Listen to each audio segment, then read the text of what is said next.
Episode 95. All big changes start with a swift kick in the ass. Join the journey of lifelong friends, John Curran and Tom Stewart, as they make conventional thought bend over and take a boot to the keister. Warning, listeners may notice a force equal to or greater than needed to get your ass moving. A swift kick in the ass. Living life on your terms. Welcome to another episode of A Swift Kick in the Ass. This is your host, John Curran. Unfortunately, Tom won't be joining us today. Today's episode, Pissing on Kitty.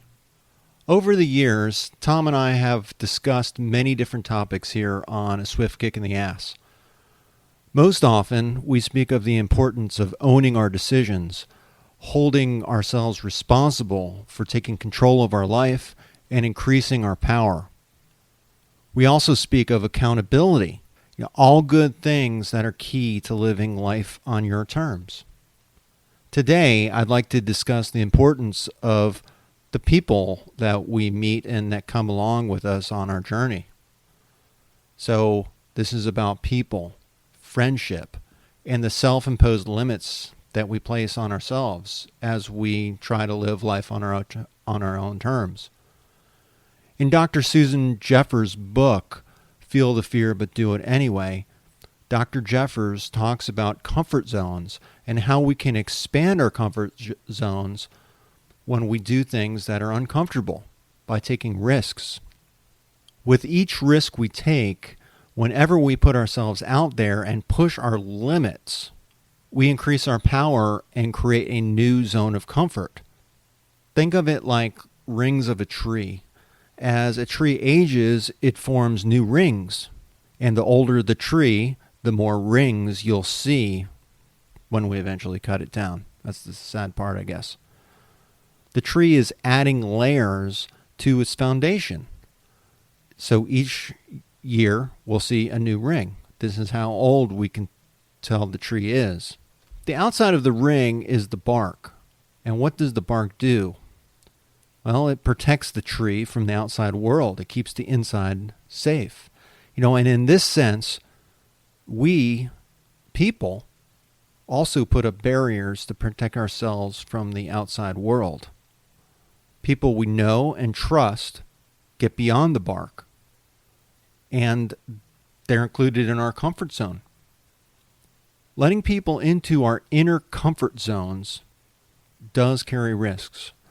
And we can get hurt, especially when that person is controlling, manipulative, and motivated by their own self-interest rather than sharing your journey. It's a risk that we allow ourselves to take when we get closer to others.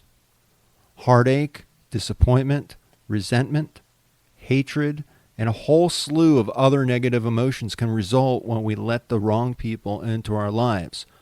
Prior to meeting my wife, I fell in love with the wrong girl. We were living together, engaged, and planning our wedding. It was a pretty serious relationship. It was in this relationship that I learned about how blinding love can be. How blind was it? Well, very few of my friends liked her. Most of them told me about not liking her, but I didn't really care to listen. In fact, a lot of them will say they told me time and time again how much they didn't like her and how I was being manipulated and lied to, and I just didn't care to listen. I don't even really remember them telling me that. My parents didn't like her, and in fact, they told me that they would not be attending the wedding. That's how much they disliked her and how much faith they had that marriage would not last. But did that stop our planning? No, not at all. We kept going. And did this situation strain my relationships with others? Yes, absolutely. It burned a lot of bridges. And did I care? Well, yes and no. I was blinded by my feelings and blamed others for not respecting my decision to marry this girl. I thought I knew what I was doing, and I really wasn't looking for outside influence. I knew what I wanted to do. And I really didn't want to know the truth. I didn't want to admit it to myself that this was the wrong girl. Until we got closer to the wedding, I really didn't start coming to my senses about this and coming to terms with the ramifications of this decision. I began to see how damaged she was and how she was manipulating me and how she was burning bridges between everyone that I cared about. This type of love was very unhealthy. I was becoming someone I really was not and had no intentions of ever becoming. This woke me up. Though I was never physically or emotionally abusive towards her, she couldn't say the same. I didn't try to control or intimidate her. I didn't try to change her. I wasn't scared of her in most ways. And I felt I could handle myself in this relationship. In fact, I thought I guess maybe I did think I could change her because she obviously had not been shown love in her younger and formative years. And I thought I could help her. Now, I wouldn't condone domestic violence and had never experienced it before living with this girl and during this time of my life. However, as we got closer to the wedding date, I could see how so many people get pulled into it and how difficult it is to escape. She told me once, she said, I wish you would just hit me so that I know you care. That's how messed up this relationship was. I thought I could help her. But that was what actually opened my eyes and got me thinking more clearly. She needed help. I told her that, and she refused. She saw nothing wrong with her line of thinking, and in her eyes, I was not accepting her for who she was. She drew her line in the sand, and I pissed on her cat. Now, I have to admit that pissing on her cat was not intentional. As I said, we were living together, and I always happened to be in the downstairs bathroom, taking a leak, when the cat surprised me and came up from behind and rubbed against my leg. I guess to that point in the relationship with the cat was getting better. In my surprise, I turned and I pissed on the cat, which I have to admit did bring a smile to my face.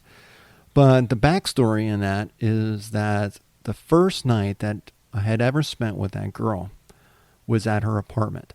And in the middle of the night, I woke up to this warm sensation right about right on my legs, near my knees. And I woke up, and this damn cat was straddled over me, taking a piss like a racehorse. It was disgusting. That cat got me so good that night. And so I have to say I was happy to return the favor, 9 months down the road or however long that was when that happened. But looking back at it now, even though it makes for a funny story, I should have seen that cat pissing on me as an omen of things to come. Had I stayed in that relationship and said I do, I am sure much worse would have happened to me. In fact, I'm sure that one of us, not the cat, the girl, would have been dead and the other one in prison. I hate to think of who would have been where. It was very unhealthy, as I mentioned. And calling the wedding off just 2.5 weeks prior to the date, especially in the state of Georgia, where if your name is on the lease with a member of the opposite sex, if you sign a year lease, it's considered common law marriage. So it was almost like going through a divorce, and it cost me about $15,000 to get through. And $15,000 doesn't seem like all that much, but in today's dollars, that equates to about $25,000. Now, if I had the opportunity to do it all over again, I would have left that relationship when the cat pissed on me, honestly. But really, I gained so much, and I learned so much about relationships, and I wouldn't change a thing. I mean, I would have saved myself, I guess, the heartache of going through that, but I would not have changed pissing on that cat. That was a good thing. I got even with it. There are many stories I can tell about how that relationship went bad and what was so bad about it and how crazy it was. It would just blow your socks off. But it boils down to this. What some people see as love and caring isn't necessarily love and caring at all. It's manipulation and lying. It's control, not just an influence, in a very unhealthy way for negative reasons. Now, love should strengthen our support system. A marriage is bringing together friends and family as a public demonstration of your love and our public declaration of your love. It's not to isolate you from those that you love and care about. It should bring more people into the fold to share in that love. And we all love love. And the fact is that we need people in our lives, people we love and care about, and who love and care about us. I didn't have that in this relationship.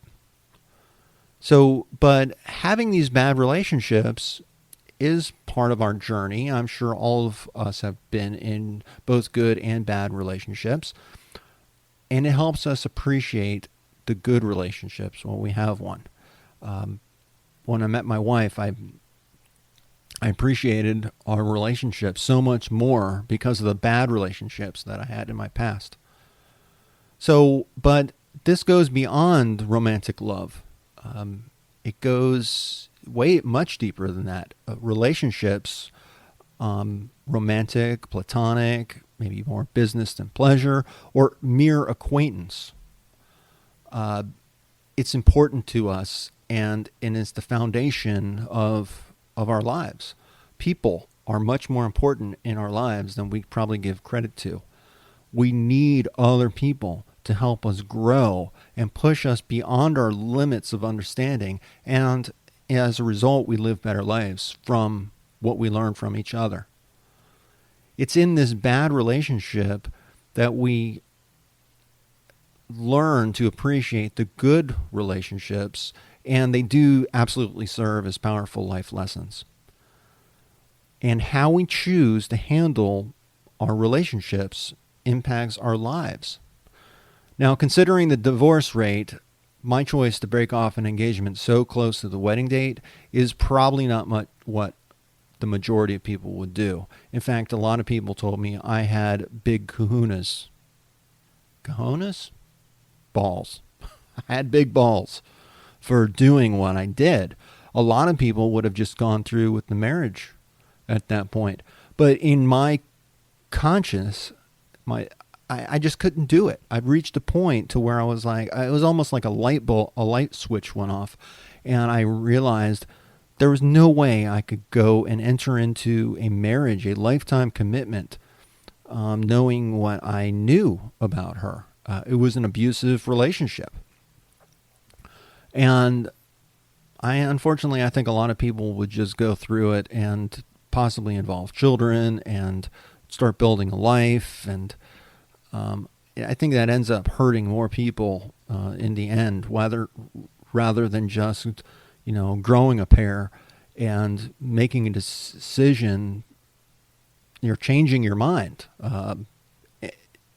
and taking the heat for that and paying the price for making a decision and then going back on your word. I mean, I spent $15,000, but I'd do it all over again if I had to. That was the right decision for me. So if you're in an abusive relationship, you do have a say as to whether or not you want to continue it. No matter how long you've been in that relationship, it is your choice. And there is help available if you want it. But you have to make that choice for yourself, and moving forward with that decision can be extremely difficult. I wouldn't want to have to go through that part of my life again. And luckily, I don't have to. from my experience, though the decision is not an easy one to make, and there are countless considerations to make, which are extremely personal and can get quite complex, I have to say I'm very thankful that I got out when I did. And what I learned from it is that we can't control other people. We can only control ourselves, our thoughts, our actions, even our emotions. Getting out of an abusive relationship and that negative influence of another is not easy. It was certainly not easy, especially considering we lived together. There were police involved. There were lawyers involved. It was horrible. It can seem like there is no way out when you're deep within a bad relationship. But there is a way out. And there are others that can help you through that process so that you can renegotiate that term of your life. You don't have to be stuck with the wrong person the rest of your life. As much as I'm for making a commitment and sticking with that commitment and living up to your word, especially when children get involved, I think the relationship becomes bigger than that couple. There are good reasons why you would want to get out of it, even after you've married. It's a very personal decision, and I'm certainly not judging anyone on their own decisions. Just from my own experience, this was the right move for me. I'm not a mental health professional, nor am I a lawyer. This experience is my own, and this was my takeaway from that experience. So I hope that this episode gets you thinking about the relationships that you have in your life, whether it's your spouse, whether it's your boyfriend or girlfriend, whether it's a friend, an acquaintance, people that you work with, at work. Think about these relationships and these people that are part of your life.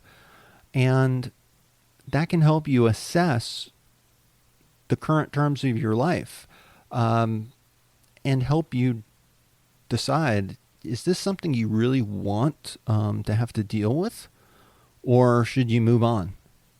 I hope that my experience of pissing on a kitty gives you the strength and inspiration you need to renegotiate your own life as you see fit. Now, many of my friends are healthcare professionals. I am not, although I work in healthcare. I'm on the business side of it. And recently, I saw that one of them passed along a list of signs that you may need to consider if you may need to consider for therapy if you need therapy. And therapy is a great way to get an unbiased point of view, a professional point of view that can help you make a decision. So I thought I'd close the episode with that list, and I'll add in some of my insight to these items. So signs that you need to consider seeking therapy. 1, and it's probably going to be work against me to count these out because I don't have it counted down in my notes. I just have it as bullet points. 1, your friends are tired of listening to you talk about your problems. Now, with that, I'd say that a good friend is going to be willing to listen to you and your problems. But listening is a two-way street. There's input and there's response. You want to be able to be open with your friends. So I encourage you to actively listen and open yourselves to what your friends may be saying. Through my own relationship, the one where I almost got married, my ears were closed. My eyes were closed. I was blinded and deaf and dumb about it. I'm not saying just blindly accept what your friends are saying, but think about what they're saying and why they're saying it. They probably don't want to be in that conversation either. Some of those discussions are extremely difficult to say or to hear, regardless of what end you're on. In those discussions, they're not pleasant. But better to involve your support network, involve your friends. They're part of your life. They care about you, and they can offer insight that you may not have considered. A professional can also offer unbiased insight and an opinion that your friends might not see, and they're trained to make sure that they're giving you good, solid advice and tools that can enable you to work through these type of problems. 2, if you know the solution and you have difficulty starting on making changes, you might want to consider talking to a professional. You may claim to others that you don't know what to do, but deep inside, I think that most people are just ignoring the fact that they know what the solution is, and they don't want to admit it that it's a choice, because oftentimes these choices are not something they would want to make. It's not something they would want to do, but it doesn't matter if you like the choice or not. It's still a choice, and you should treat it as such, and you should give it enough thought to recognize, that this may be a possible solution. You don't like it. You don't have to like it, but it is a possible option. And there's always going to be a number of different options. There's so many different paths, countless paths from point A to point B. They may or may not be, it may not be a question of what's right or wrong. It might be more of a question of difference. If you're walking down, a path out in the forest, and you come to a crossroads, and on one path, if you go to the left, there's blueberries on that path. Love me some blueberries. But if you go to the right, there are strawberries. Or maybe on another path, there's raspberries. They're just different paths that you can go on. It's not necessarily a question of right or wrong. And there's no saying that you can't double back and take another path if you get tired of one, or if that path is not working out, or it's not what you thought it should be. There are always options. And we might just not like the options. But that doesn't discount them. That doesn't mean the options don't exist. It just means that you don't want to do that. I get it.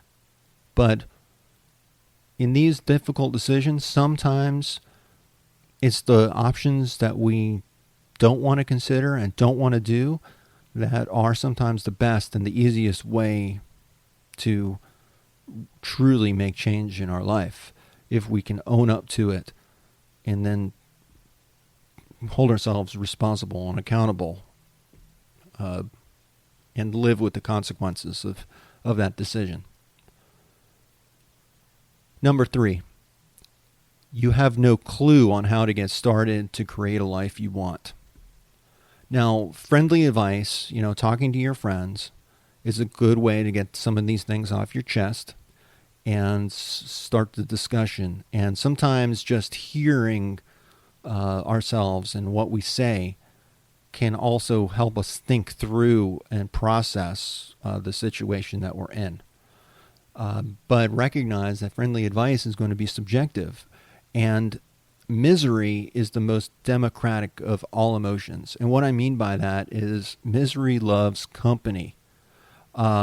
If we're kind of miserable, we might hang out with people who are also miserable, and we will share in that miserableness. So, they might not be giving you good advice because they also like misery, and they might not know how to get out of it. And sometimes, even though while our friends' intentions are good and they're trying to give you a good solution, it can be biased.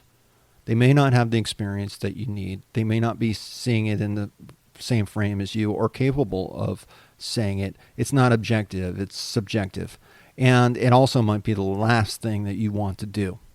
So again, it's always good to hear what other people have to say, but don't just jump in and do what they say. Really think about all the various options. Think about what a number of different people are saying and try to come to terms with that. What I try to do when I'm trying to work a solution is I'm kind of a nerd this way, to do a SWOT analysis: strength, weakness, opportunity, and threats. And I would write out the scenario. I would do a SWOT analysis for each scenario. Say, one is, what if I stay? What will happen? What are the strengths? What's good about it? What's bad about it? What's the threat that I face in doing so? I don't know. I don't even have a good example, or the opportunities that present itself through that. Sometimes kind of gritting that out and thinking about decisions in that way, it can make your decisions kind of a no-brainer, because points that are very important to you will highlight themselves, and you'll see that there clearly is a direction that you want to go. But you have to grit it out and kind of compartmentalize your thoughts to make sure that you're doing it, and also realize that you may not be in a state of mind where you're thinking very clearly too, and you might not be reading it correctly, and it may not be very real. What you're considering might not be very realistic, and that's where a good professional is going to give you objective information and kind of make you think about what is, and help you validate whether what you're thinking is real or not. I think our number 4. You have tried everything and nothing has worked. Well, let me just say, we all do this. We all learn through trial and error. And not to be cliched, but cliches exist for a reason. There's a lot of truth and validity to them, in that winners never quit and quitters never win. Sometimes it takes a lot of trial and error to figure out the right way to do things. Sometimes we think we're doing the right thing, and then we find out how wrong it is. That's just life, and it can be really depressing when nothing you try works, when you're not getting traction on the change that you want. So much so that most people will just give up and stop trying. They'll settle for what they have rather than really going for what they want, and that is not what a swift kick in the ass is about. A swift kick in the ass is really about a wake-up call to say, you know what, I'm not going to settle. I'm going to create positive change. Come hell or high water, I'm going to live life on my terms. Our lives are a learning process, and there's a lot of trial and error involved. Some of us get lucky and learn the right way to do things first, but that's not really the case for everyone, and we all face making wrong decisions and learning from them. And sometimes we learn what not to do, and through that we know what doesn't work. So we have to keep trying to figure out what works. Don't settle for things that you can make better, and stop wasting your time trying to change things outside of your control. You cannot change other people. You can influence them. You can talk to them, but you can't make people do things, and you can't make people change just because you think they should change or think that they should be some other way. You can only change yourself. You can only control yourself. And that control that you have in this world probably ends at your fingertips. A professional, again, is going to help you figure out what can work, what's realistic, what are you wasting your time on. They can help you. Sometimes sometimes it can make just a world of difference and make those light bulbs go off in your head, or a light switch. Sometimes we're plagued. We're so deep and consumed in thought, and suddenly, boom, we have the answer. We've reached it, and at that point we can start moving beyond and getting the hell out of there.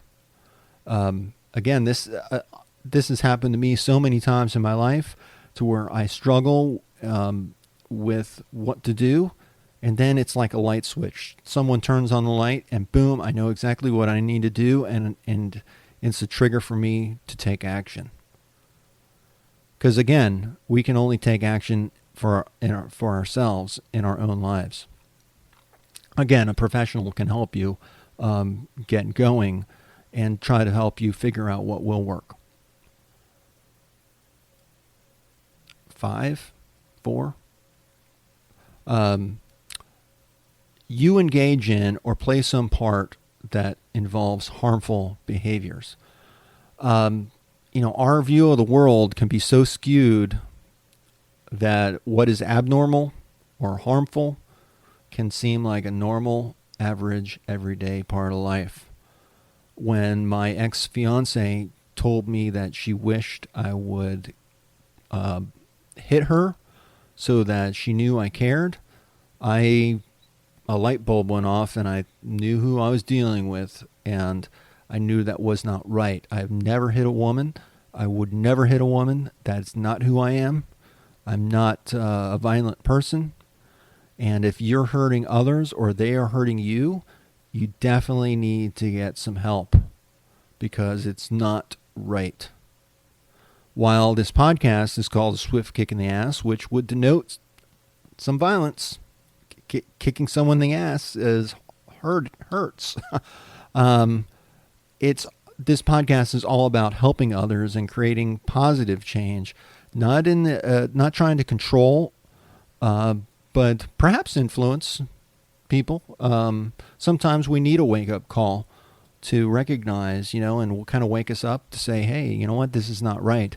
This podcast is not about hurting or harming others. And, my fiance had a very warped sense of love and caring. And caring and love does not involve, nor should it involve, acts of violence or hurting someone.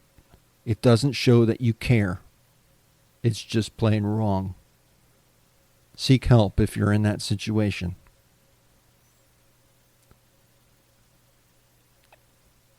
Six, 7, I don't even know where we are here. You lack a support system. We need people in our lives that can care about us and that we can trust. If you're with a person who is burning your bridges of people that you have long-term established relationships with, who know you, love you, care about you, let that raise a red flag. This is not just about you and that other person. Your world, your life should involve more than just your spouse or your boyfriend or girlfriend. Your life and your world should include many different people who love and care about you and are not trying to harm you. And that was another red flag that I had when my ex-fiance was burning bridges between my long-term friends, who I considered to be brothers and sisters, my mom and my dad. They didn't even want to attend the wedding. She was systematically destroying the life that I had spent all those years building, and I can only imagine if I would have stayed in that relationship. Probably one of us would be in prison, or the other one would be 6 foot under. I don't know. As I said, I don't condone violence, but I absolutely see how people can get drawn into that, and it's even harder to get out of it. once you're in it, once you've passed that threshold, once children are in the picture, it's tough. It destroys lives, and sometimes getting out of it will destroy your life, and it'll have a negative impact on other people. But if it's not right and people are being harmed, you need to definitely consider that and get some help. Doesn't have to be that way. Having to let go of people I thought were my friends for this reason. They were doing more harm to me than good. Some people I really thought were my friends, and I knew in the back of my mind that the relationships were one-sided, that they weren't really true exchanges of friendship. I came to terms and I just said, hey, you know what? Being a friend is accepting people for who they are. And this is just the way they are, and I can accept that, and we're friends. Well, that's a bunch of BS. When it ends up hurting you in the process. Good friends don't hurt each other. They help you live better lives. They provide support. They provide love and caring. But it's got to be a two-way road. Of course, our friends are going to influence each other. But controlling one another, now that's a whole nother story. And just because your friends say you need to do something doesn't mean that you have to do it. That choice is yours. And letting go of some of the people who I thought were my friends, I can say it wasn't easy letting them go. There were some people that where I left it was I was going to hit them in the face. I was so upset about it. I turned around and I found myself smiling because I knew that was a good decision to let those people leave my life, and don't let them back in, because they're not going to change. And they are who they are, and that's fine, but that doesn't mean that you have to be involved with them. So if people are causing you harm or just getting you in trouble, think about letting them go and moving on and finding better friends, better people to share your life with. As I think about my life, yes, I've let some people go, and it's been healthy to do that. But my good friends, and I have a core group of friends that have gotten me through some of the darkest times in my life, and they're there for the good times as well as the bad times. It's easy to be a friend when times are good, and the way you really determine how good of a friend someone is if they're there for you during the hard times and how they treat you during those hard times. It's because of the support that I have in my support network that I'm very thankful for my friends, and I know I am who I am today because of their love and caring and genuinely positive influence that has helped me make good decisions. And help me live with the bad decisions, help me get through it and learn from it. And in the return, I do the same for them. And some of these discussions that you have to have, no one really likes to tell their friend that they're screwing up. At least you shouldn't be getting a lot of joy out of that. Or they shouldn't be getting joy out of telling you that you're screwing up. Good friends can kid each other, and it's all fun and games, but when it comes right down to it, there's a lot of love and caring there with our friends. And the quality of our life is really dependent on these relationships. When we spend our time and effort making our friendships and our relationships better and stronger, life gets better. So that gets me through my list. I'd like to leave you with two quotes to wrap this up. I think they have a lot of meaning to me, and hopefully you get a lot out of it too. The first one is from Dale Carnegie. You can make more friends in 2 months by becoming more interested in other people than you can in 2 years by trying to get other people interested in you. I recognize that I can kind of be self-absorbed at times, but I always try to ask people questions and try to know what's going on in their life. The world doesn't revolve around any one of us. And it's easy to think that it does. It's much more difficult to recognize that, the world doesn't revolve around me or this one person. We're all in this together. And unless you can get input from the other person, you really don't know. So ask a lot of good questions, and also that's going to help you develop your relationship with them and help them see their point of view. And the last quote is Thomas J. Watson. Don't make friends who are comfortable to be with. Make friends who will force you to lever yourself up. And that means is that our friends, they make us better people. They move us beyond who we are today and help us grow as people. And they can help us live by our terms. In fact, our friends are one of those terms of our life that we can renegotiate. Just because you think someone's your friend right now, if they're doing you harm or getting you into trouble or some other negative consequence of having them in your life, I'm not talking about them going through a rough patch. We all go through rough patches, and we need to be there for our true friends when they're going through rough patches, so they'll be there for you during yours. This, again, is a two-way street. But we should always be building each other up and helping each other live the way we want to live. And it's not up to them, it's up to us. Again, we're influenced by our friends, but we should not be controlled by them.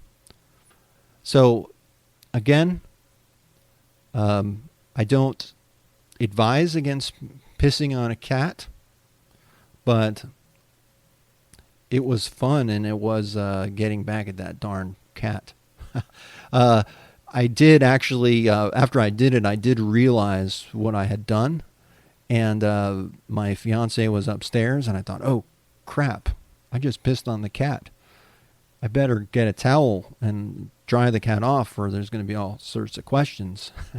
And I ran after the cat with the towel, and the cat ran upstairs, and the ex-fiance asked me, she said, why's the cat all wet? And I was like, I don't know. So I'll just leave you with that. Hoping Tom will be back on the podcast on one of these future episodes. He's doing well, and he's actually helping others through a group associated with Gilda Radner, and he's supporting other cancer patients and helping them. And he's getting a lot of doing a lot of good, I think, in that space, and it's really helping him. I know he enjoys doing that. So Tom has not left the building. He will be back. I'm keeping his seat warm while he's out. So until next time, this is your host, John Curran. We hope you've enjoyed this episode of A Swift Kick in the Ass, and that today's topic inspires you to get your ass moving and living on your terms. Please take a moment to rank this episode on iTunes or wherever you get this podcast. Follow us on Facebook, Twitter, and Instagram. Visit our website at aswiftkickintheass.com. Have a great day.